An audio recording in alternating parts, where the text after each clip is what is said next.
새벽 5시 골목 끝 낡은 가게 셔터가 반쯤 올라간다.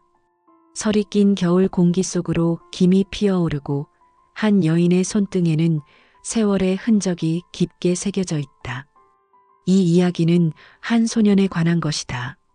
아니, 정확히는 그 소년이 오랫동안 보지 못했던 것에 관한 이야기다. 소년의 이름을 민준이라고 하자.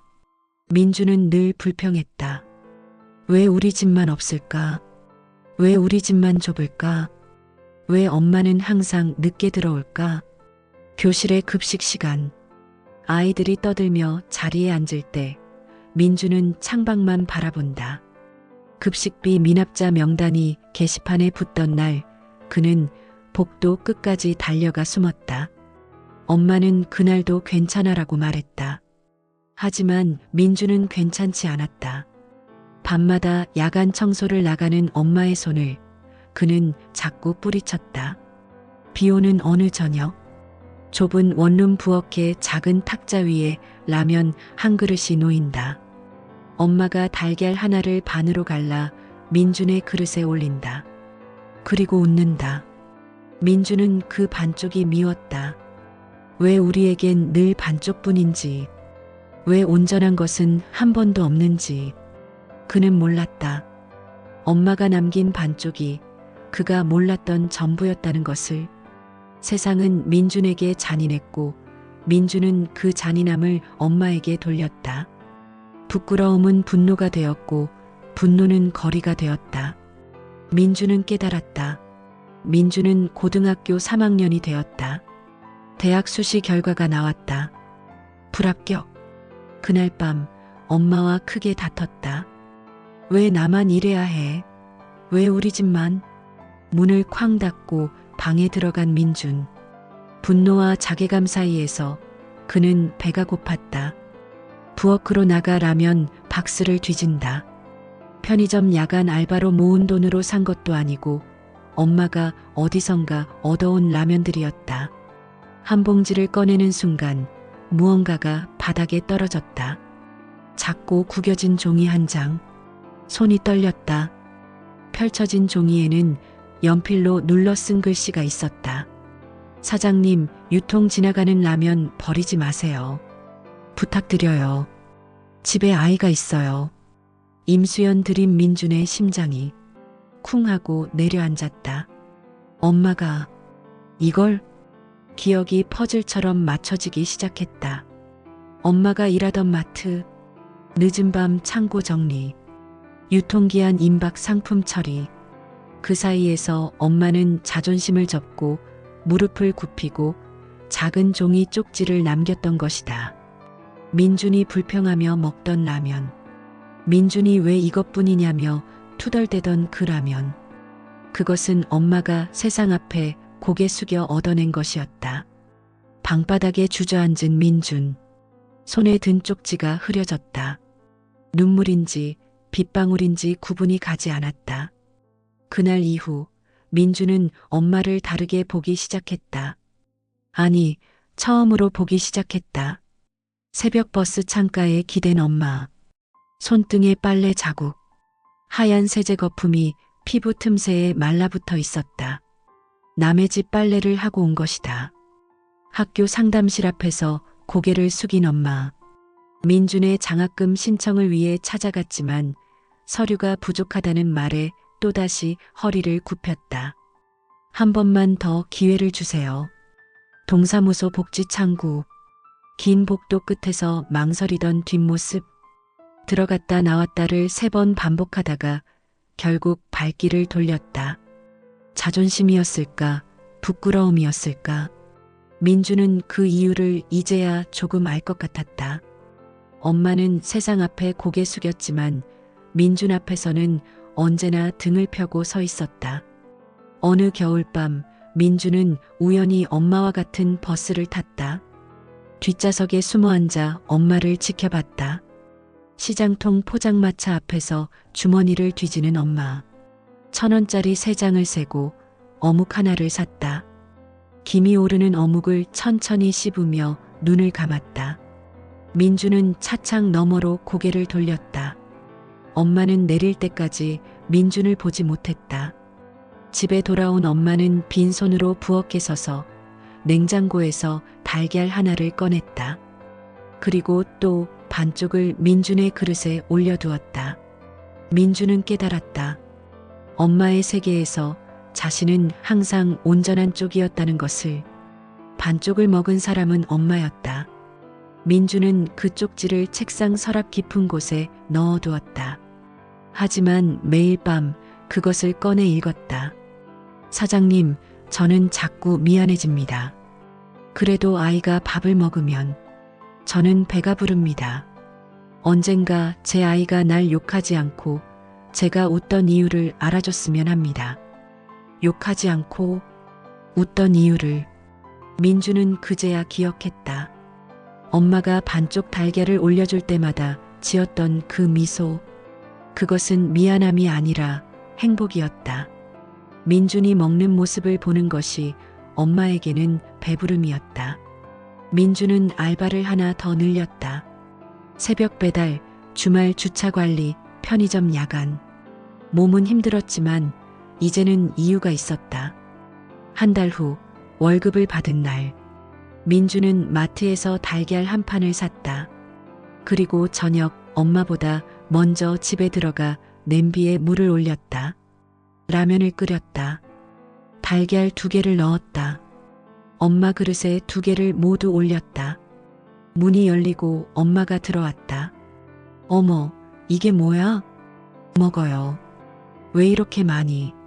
엄마는 이제 온전한 걸 먹어야 돼요. 민준의 목소리가 떨렸다. 미안했어요. 그리고 고마웠어요. 엄마는 그릇을 보다가 민준을 보다가 그리고 조용히 눈물을 닦았다. 웃으면서 그날 밤 둘은 말없이 라면을 먹었다. 노른자가 둥글게 떠있는 그릇을 마주하고 오랜만에 함께 웃었다. 민준은 재수를 선택했다. 하지만 이번에는 달랐다. 그는 학원에 가지 않았다. 갈 수 없었다. 대신 도서관이 그의 학원이 되었다. 낮에는 일했다. 새벽 5시 배달을 시작으로 하루가 열렸다. 오전에는 건설 현장에서 자재를 나르고 점심을 먹고 오후 2시까지 주차 관리를 했다. 집에 돌아오면 바로 샤워를 하고 밥을 먹은 뒤 도서관으로 향했다. 새벽 1시까지 공부했다.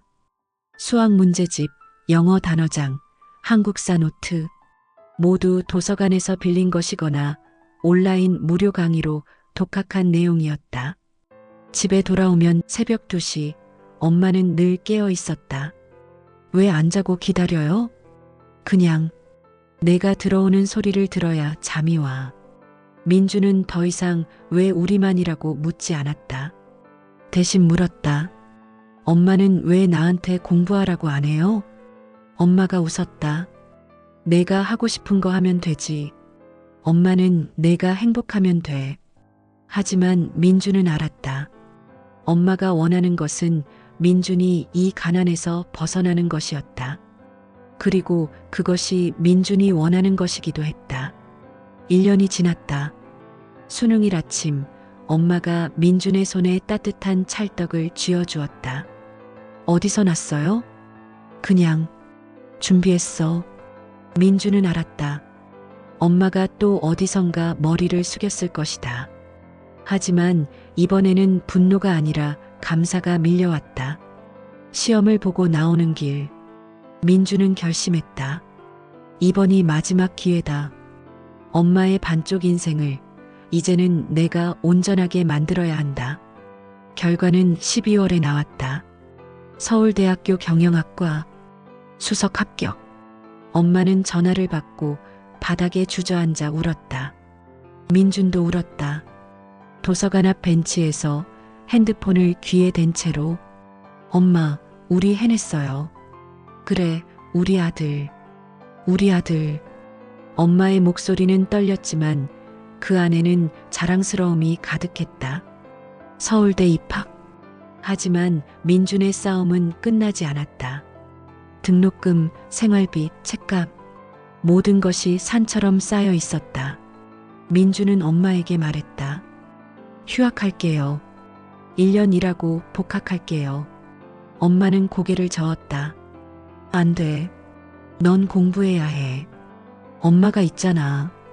엄마, 이제 그만하세요. 제발. 난 괜찮아. 같은 말. 하지만 이번에는 민준이 물러서지 않았다. 엄마가 괜찮은 게 아니라 제가 괜찮지 않아요. 결국 타협했다. 민준은 학교를 다니되 장학금과 아르바이트로 스스로 해결하기로 했다. 엄마는 일을 줄이기로 했다. 대학 4년. 민준은 단 하루도 쉬지 않았다. 아침에는 강의를 듣고 오후에는 도서관에서 공부했다.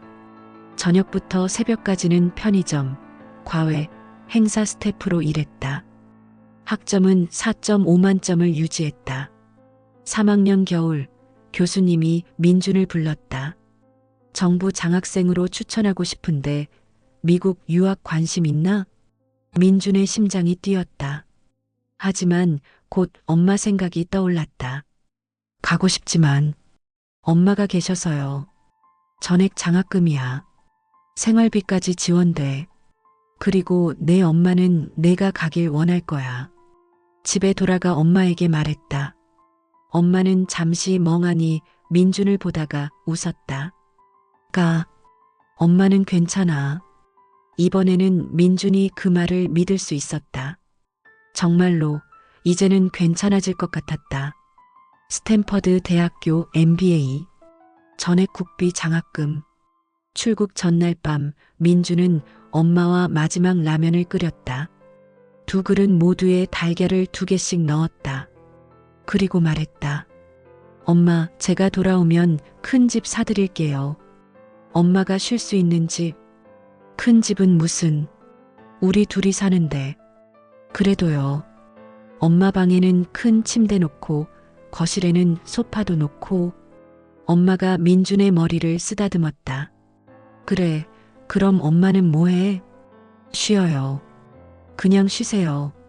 미국으로 떠나는 비행기 안에서 민준은 창밖을 보며 생각했다. 이제는 내가 엄마를 위한 반쪽이 아니라 온전한 세계를 만들 차례다. 스탠퍼드에서 민준은 한 친구를 만났다. 인도에서 온 라즈라는 학생이었다. 둘은 비슷한 배경을 가지고 있었다. 가난, 어머니의 희생, 그리고 세상을 바꾸고 싶은 열망. 어느 날 밤 기숙사 카페테리아에서 라즈가 물었다. 민준, 졸업하면 뭐 할 거야? 모르겠어. 좋은 회사 들어가서 돈 많이 벌어야지. 엄마 위해서. 나도 그랬어. 그런데 말이야, 우리가 겪은 거. 세상에 이런 사람 많잖아. 우리가 뭔가 만들면 어떨까? 그 사람들을 위한. 그렇게 둘은 시작했다. 저소득층을 위한 금융 교육 플랫폼. 처음에는 단순한 프로젝트였다. 하지만 졸업 논문이 되었고 실리콘밸리 투자자들의 눈에 띄었다. 졸업 후 민준과 라즈는 회사를 설립했다. 에쿼티 브릿지. 가난한 사람들에게 금융 지식과 소액 대출, 교육을 연결해주는 핀테크 스타트업이었다. 처음 3년은 지옥이었다. 투자 유치 실패, 직원 이탈, 자금 고갈. 민준은 다시 편의점에서 야간 알바를 했다. MBA를 나와서. 하지만 포기하지 않았다. 라면 봉지 속 쪽지를 책상에 붙여두고 매일 그것을 보며 버텼다. 아이가 밥을 먹으면 저는 배가 부릅니다. 전환점은 4년째 되던 해에 왔다. 글로벌 임팩트 투자사로부터 500만 달러 투자 유치, 그리고 서비스 이용자 100만 명 돌파. 회사는 성장했다. 5년 후 에쿼티 브리지는 기업 가치 10억 달러를 넘겼다. 민준은 억만장자 반열에 올랐다. 하지만 민준이 가장 먼저 한 일은 사무실을 키우는 것도 더 큰 투자를 받는 것도 아니었다. 한국행 비행기표를 끊었다. 인천공항에 도착한 날 민준은 택시를 타고 옛날 동네로 향했다. 좁은 골목, 낡은 건물. 엄마는 아직도 그 작은 원룸에 살고 있었다. 초인종을 눌렀다. 문이 열리고 엄마가 나왔다. 10년 만이었다. 엄마의 머리에는 흰머리가 많이 늘었지만 눈빛만은 여전했다. 엄마. 민준아. 민준이 가방에서 서류 봉투를 꺼냈다. 엄마, 이거 뭔데? 집이요. 엄마 이름으로 된 집. 강남의 아파트 등기부등본이었다. 방 3개, 거실 넓은 곳. 엄마 명의로 된 집 계약서. 이게 무슨... 그리고 이거. 통장을 하나 더 내밀었다. 엄마 명의의 통장. 잔액란에 적힌 숫자를 본 엄마의 손이 떨렸다. 민준아, 이건 너무... 아니에요. 이것도 부족해요. 민준이 무릎을 꿇고 엄마 앞에 앉았다. 엄마, 저 때문에 고생하신 거 다 압니다. 라면 속에 있던 그 편지. 아직도 제 지갑에 있어요. 매일 봅니다. 그걸 볼 때마다 다짐했어요. 엄마가 세상 앞에 고개 숙인 만큼 제가 엄마를 위해 세상을 만들겠다고. 엄마가 민준의 머리를 쓰다듬으며 울었다. 바보야. 엄마는 내가 건강하고 행복하면 그걸로 됐어. 알아요. 그래서 이제 행복할 거예요. 엄마랑 같이. 그날 밤 둘은 새 집으로 이사했다. 넓은 주방에서 민준이 라면을 끓였다. 달걀 6개를 넣었다. 그릇마다 3개씩. 왜 이렇게 많이 넣어? 이제 우리는 반쪽으로 안 살 거니까요. 원하는 만큼 먹어요, 엄마. 식탁에 앉아 라면을 먹으며 엄마가 물었다. 그래서 내 회사는 뭐 하는 덴데? 민준이 설명했다. 가난한 사람들에게 금융 교육을 제공하고 소액으로 사업을 시작할 수 있게 돕는 회사라고. 지금까지 200만 명이 이 서비스로 삶을 바꿨다고. 엄마가 고개를 끄덕였다. 그럼 엄마 같은 사람들? 네, 엄마 같은 분들이요. 잘했다, 우리 아들. 엄마의 눈에 다시 눈물이 맺혔다. 하지만 이번에는 슬픔이 아니라 자랑스러움이었다. 민주는 그 후 한국에 본사를 옮겼다. 엄마 곁에서 일하고 싶었다. 매일 저녁 함께 밥을 먹었다. 더 이상 라면이 아니어도 됐지만 가끔은 일부러 라면을 끓였다. 그때의 기억을 잊지 않기 위해. 어느 날 민준이 엄마에게 물었다. 엄마, 그때 왜 계속 괜찮다고만 했어요? 힘들다고 도와달라고 그러면 안 됐어요? 엄마가 잠시 생각하다가 대답했다. 내가 짐이 되면 안 된다고 생각했어. 내가 당당하게 자랐으면 했어. 엄마가 불쌍해 보이면 너도 용기를 잃게 될까봐. 그게 무서웠어. 민주는 엄마의 손을 잡았다. 이제는 부드러워진 그 손. 더 이상 거친 일을 하지 않아도 되는 손. 엄마는 불쌍한 게 아니라 영웅이었어요. 제 영웅. 무슨, 진짜예요. 세상에서 제일 강한 사람이 엄마예요. 그날 밤 민주는 자기 방 책상 서랍에서 그 낡은 쪽지를 꺼냈다. 액자에 넣어 거실 벽에 걸었다. 이게 뭐야? 우리 가족의 시작이요. 이 한 줄이 저를 여기까지 오게 했어요. 엄마가 액자를 바라보며 웃었다. 그리고 민준을 안았다. 5년 후 민준의 회사 에쿼티 브리지는 아시아 최대 임팩트 핀테크 기업이 되었다. 전 세계 800만 명이 이 서비스로 빈곤에서 벗어났다. 하지만 민준이 가장 자랑스러워하는 것은 회사 로비에 걸린 액자였다. 아이가 밥을 먹으면 저는 배가 부릅니다. 그 아래 작은 명판에 적혀 있었다. 이 회사의 첫 번째 투자자이자 가장 위대한 스승, 내 어머니에게. 직원들은 모두 그 이야기를 알고 있었다. 회사 신입 오리엔테이션 때마다 민주는 그 라면 봉지 속 편지 이야기를 들려주었다. 여러분, 세상에는 보이지 않는 영웅들이 있습니다. 고개 숙이며 자식을 키우는 부모들, 새벽부터 밤까지 일하는 노동자들, 유통기한 지난 라면으로 끼니를 때우는 사람들. 우리 회사는 그들을 위해 존재합니다. 그들에게 기회를, 존엄을, 그리고 온전한 삶을 돌려주기 위해 엄마는 이제 일하지 않는다. 대신 매주 지역 복지관에서 자원봉사를 한다. 힘든 시간을 보내는 어머니들에게 자신의 이야기를 들려주고 희망을 나눈다. 어느 날 한 어머니가 엄마에게 물었다. 어떻게 견뎠어요? 그렇게 힘든 시간을? 엄마가 웃으며 대답했다. 아이 얼굴을 봤거든요. 그 얼굴 하나면 충분했어요. 반쪽 달걀이라도 그 아이가 먹으면 제가 배불렀어요. 그 말을 듣던 젊은 어머니가 울었다. 엄마가 그의 손을 잡았다. 괜찮아요. 당신 아이도 언젠가 알게 될 거예요. 당신이 얼마나 위대한 사람인지. 저녁, 집에 돌아온 민준에게 엄마가 물었다. 오늘 복지관에서 내 이야기 했어. 또요? 응. 다들 울더라. 엄마가 주인공인데 왜 다들 저한테 집중해요? 내가 엄마를 주인공으로 만들어줬잖아. 민준이 웃었다. 아니에요. 엄마가 원래 주인공이었어요. 저는 그걸 몰랐을 뿐이고, 그날 밤도 그들은 함께 저녁을 먹었다. 테이블 위에는 여러 반찬이 올려져 있었지만 한쪽에는 항상 라면 한 냄비가 놓여 있었다. 잊지 않기 위해서 반쪽으로 시작해서 온전함에 이른 그 여정을. 혹시 당신의 집에도 반쪽이 있나요? 누군가의 희생 위에서 당신은 온전한 쪽을 받아왔을지 모릅니다. 그것은 부끄러운 것이 아닙니다. 그것이 사랑이니까요. 하지만 이제 당신이 그 사랑을 알아챌 차례입니다. 그리고 언젠가 그 반쪽을 준 사람에게 온전한 세계를 돌려줄 차례입니다. 오늘 그 사람에게 따뜻한 한 끼를 건네세요.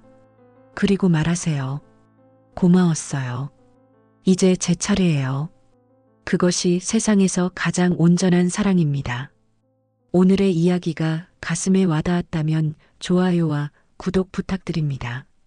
그럼 다음 이야기에서 만나요.